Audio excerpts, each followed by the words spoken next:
Inter-Juventus 1-0. L'Inter sbarca per il secondo anno di fila in finale di Coppa Italia e si contenderà il 24 maggio a Roma la Coppa Nazionale contro la vincitrice della seconda semifinale che andrà in scena questa sera tra Fiorentina e Cremonese. Probabilmente passerà la Fiorentina, visto anche il risultato dell'andata, e quindi si prevede una finale fra le due squadre. Vittoria importante, vittoria che continua a diciamo andare nel solco di un Inter che nelle coppe difficilmente sbaglia, difficilmente delude a livello sia di prestazione ma soprattutto di risultati, di fronte ad un Inter che invece in campionato sta faticando più del previsto. È vero che la qualificazione al quarto posto è comunque ancora molto vicina, siamo a soli 2 punti e nel prossimo weekend ci sarà Roma-Milan, quindi uno scontro diretto, mentre l'Inter dovrà cercare di battere la Lazio. Ci prepariamo ad un mese finale di stagione veramente incredibile, ragazzi, che purtroppo può finire anche con una grande delusione, una stagione potenzialmente quasi fallimentare, ma dall'altra parte potrebbe però restituirci una stagione inattesa per quanto storica potrebbe diventare. Torniamo però per questo contenuto di oggi sulla partita di ieri sera. Ho tante cose da dirvi, alcune sono emerse già nella gara e quindi nell'analisi della partita, altre sono emerse tra ieri sera e stamattina e ci sono anche delle cose spiacevoli che francamente non capisco, ma vi riporto e poi ne parliamo nei commenti. Vi chiedo come sempre, oltre ad avervi dato il ben ritrovati, di lasciarci un click sul tasto mi piace e sul tasto iscriviti. Siamo molto molto vicini ai 50.000 iscritti, quindi grazie in anticipo, però continuate ad iscrivervi così ci arriviamo sempre più velocemente. Allora, parto dalla partita, che è la cosa più importante. Ieri l'Inter, secondo me, ci ha dimostrato ancora una volta di essere una squadra che ha i valori sia tecnici che mentali per essere ad altissimi livelli. Un Inter che manca di uno di questi due fattori non sarebbe in semifinale di Champions League, in finale di Coppa Italia e con una Supercoppa già in bacheca. Ieri credo che l'Inter abbia dimostrato, e spero soprattutto che l'Inter abbia dimostrato di essersi forse ritrovata proprio nel momento migliore della stagione, nel momento in cui ti giochi appunto le ultime partite fondamentali per provare ad alzare dei trofei e in cui si giocano le ultime di campionato per provare ad arrivare quarti. Mi auguro che i recenti risultati ci confermino che l'Inter si è ritrovata, lo scopriremo chiaramente già a partire da domenica, perché contro la Lazio è a tutti gli effetti uno scontro diretto contro una big che non arriva in un momento fantastico, però è comunque una grande squadra e quindi l'Inter deve dimostrare appunto di dare continuità agli ultimi risultati. Il problema dell'Inter, secondo me, ragazzi, è che l'Inter è una squadra che per caratteristiche fatica a sopperire con i valori tecnici a quelli mentali. Quindi quando manca la mentalità, la convinzione, la cattiveria, la determinazione giusta, in molte partite l'Inter fatica a sopperire questa mancanza con il valore tecnico e questo secondo me spiega molte delle partite che l'Inter in campionato non ha vinto e addirittura ha perso, perché siamo arrivati a 11 sconfitte in campionato e credo che siano pochi i casi nella storia di una squadra che con 11 sconfitte all'attivo, che possono ancora aumentare tecnicamente, poi sfiori la vittoria finale della Champions League, perché a tutti gli effetti, anche dovessimo uscire, e speriamo di no, saremmo arrivati comunque in semifinale. Quindi è importantissimo per l'Inter riuscire ad avere entrambe le cose, un fattore tecnico che viene valorizzato dalla mentalità. Quando la mentalità e l'aspetto mentale è al top, allora anche il valore tecnico sboccia in maniera definitiva. Quando la mentalità cala un po' e la convinzione viene un po' a mancare, la tecnica fatica a sopperire e quindi vediamo un Inter che arriva all'80% al lavoro ma non riesce a chiudere l'ultimo 20 e quindi magari sbaglia tante occasioni, prende gol al primo tiro e purtroppo perde tantissimi punti. Però la cosa confortante è che le basi per avere entrambi i valori secondo me ci sono e le ultime partite ce lo stanno dimostrando. Simone Inzaghi, ragazzi, dobbiamo parlare di Simone Inzaghi perché ieri dicevamo in cronaca Inzaghi il re di coppe e direi che a tutti gli effetti Inzaghi è letteralmente il re di coppe. Quella che affronterà a Roma il 24 maggio sarà l'8ª finale della sua carriera, una carriera che fino ad ora conta 3 trofei vinti con la Primavera, tutte e 3 erano delle coppe e quindi anche qui potremmo dire delle finali comunque portate a casa. Nelle prime squadre Inzaghi in 7 finali disputate fino a qui ne ha vinte 6. 3 con la Lazio, 3 con l'Inter, l'unico KO, sempre con la Lazio, è arrivato contro la Juventus proprio nella stagione 2016-17. Quindi uno score impressionante che speriamo possa essere migliorato anche con l'ottava finale.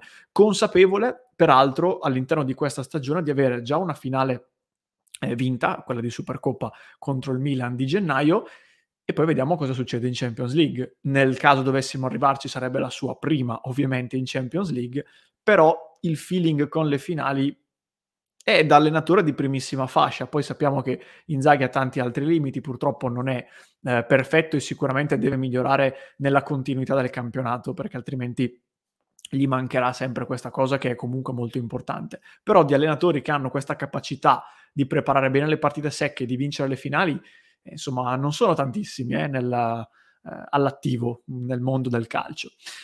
Quindi questi 2 aspetti più tecnici. Poi alcune cose che sono emerse tra ieri sera e questa mattina. Vi dicevo, ieri c'è stata una protesta che in realtà è durata pochi minuti da parte della Curva Nord che era stata inizialmente attribuita alla protesta nei confronti dei biglietti, del costo dei biglietti per il derby di Champions League. In realtà questa mattina la Curva Nord ha voluto precisare attraverso un comunicato sui loro canali Instagram il vero motivo di questa protesta. Ve lo condivido direttamente dal nostro sito passioneinter.com. La Curva scrive: la protesta andata in scena stasera, ovvero il togliere gli striscioni dalle transenne, è il risultato di un'ingiustizia gratuita e alquanto strana nei confronti di una coreografia antirazzista che volevamo esporre stasera, scrive la Curva. Sì, perché il nostro risentimento nasce per la mancata autorizzazione all'esposizione della coreografia sopracitata che omaggiava il gesto di Lukaku allo Juventus Stadium. Una coreo contro il razzismo, argomento che nelle ultime settimane aveva preso pianta stabile nelle rubriche sportive di televisioni e giornali. Invece, come al solito, si è travisata la verità, buttando nel calderone delle motivazioni di tale protesta la questione vendita biglietti dell'Euroderby, vendita che ad oggi non è iniziata e non sappiamo ancora con quali modalità verrà messa in atto.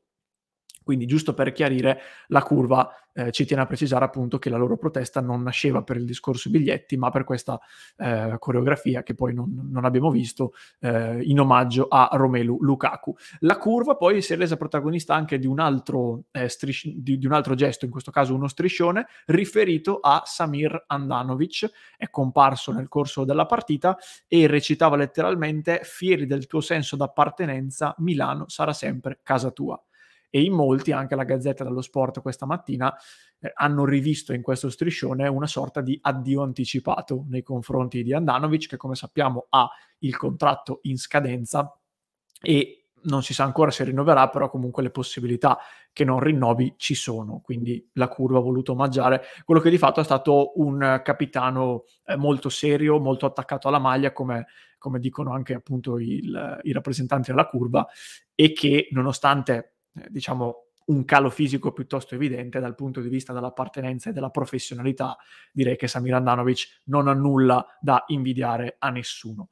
Una piccola parentesi su quella che è stata la prova di uno dei giocatori che in questa stagione secondo me rientra serenamente nella top 5 forse anche nella top 3 addirittura dei giocatori dell'Inter con il rendimento migliore, che è Francesco Acerbi. L'Inter ieri contro la Juventus non ha sofferto particolarmente. La Juve ha fatto un tiro pericoloso con Kostic nel primo tempo, poi giusto 2 conclusioni centrali che non hanno impensierito Onana. Però Acerbi si è fatto notare soprattutto con 2 recuperi, uno in particolare su Chiesa, che confermano il valore importante di questo ragazzo. Lo dico perché poi nel post partita, nelle interviste ai microfoni delle varie TV, Simone Inzaghi, qualcuno dice si è voluto togliere un sassolino. Io non credo che si possa definire a tutti gli effetti un sassolino, però nel parlare di Acerbi, rispondendo ad una domanda, Inzaghi ha fatto anche una sorta di cronistoria dell'acquisto di Acerbi, dicendo: abbiamo avuto delle difficoltà, poi io ho un po' insistito e la nostra dirigenza, il nostro presidente sono stati bravi a portare Acerbi a Milano. Ed in effetti di questo gli va dato atto, probabilmente nel momento in cui l'Inter prese Acerbi erano in 5 persone nel mondo a volerlo, e una di queste 5 era Simone Inzaghi, e obiettivamente gli va dato atto che ha portato a Milano un giocatore che è stato preziosissimo, perché è vero che nelle ultime uscite De Vrij sembra un po' in crescita, è anche vero che fino alle ultime 2 in precedenza De Vrij stava facendo malissimo, quindi aver avuto Acerbi quest'anno è stata veramente una benedizione a tutti gli effetti, e quindi poi speriamo che si possa completare la stagione così. Poi per l'eventuale conferma a Milano chiaramente bisognerà trattare con Lotito, c'è un diritto di riscatto che però non credo che l'Inter voglia pagare, diciamo, senza voler trattare, perché si tratta comunque di 4 milioni per un giocatore che a Roma non può più mettere piede e che ha una certa età, quindi secondo me si proverà a trattare. Chiudo con la notizia spiacevole che vi citavo in apertura, perché questa mattina la Gazzetta dello Sport ha rilanciato una ricostruzione di un episodio che sarebbe avvenuto nel tunnel di rientro verso gli spogliatoi a fine partita, e che vede protagonista un Massimiliano Allegri molto nervoso. Un Allegri che, rivolgendosi in particolare a Baccin e a Marotta, con il quale di fatto dovrebbe avere comunque un rapporto molto buono, non è un mistero che Marotta aveva provato per esempio a riportarlo anche insieme a lui all'Inter. Allegri, come vedete in sovrimpressione, che dice: siete delle del M, ma tanto arrivate sesti. Questo è quello che avrebbe detto in preda alla rabbia, e poi rientrato nello spogliatoio con i suoi giocatori, dopo una breve diciamo analisi della partita, avrebbe anche detto: dobbiamo arrivare davanti a loro in campionato, non dobbiamo mandarli in Champions. Io non so se poi usciranno altri dettagli e quindi magari una presunta provocazione o frase che magari è arrivata da persone appartenenti al mondo Inter che ha scatenato la rabbia di Allegri. Se così non fosse, mi delude molto Allegri, perché è un allenatore che tendenzialmente è uno che fa un po' il simpaticone, è anche abbastanza sportivo, soprattutto quando vince, a questo punto mi viene da dire. Però non capisco perché certe volte debba abbassarsi a queste uscite brutte, censurabili. Alla fine di Juventus-Napoli esce dal campo dicendo verso la panchina del Napoli: che bravi, avete vinto uno scudetto.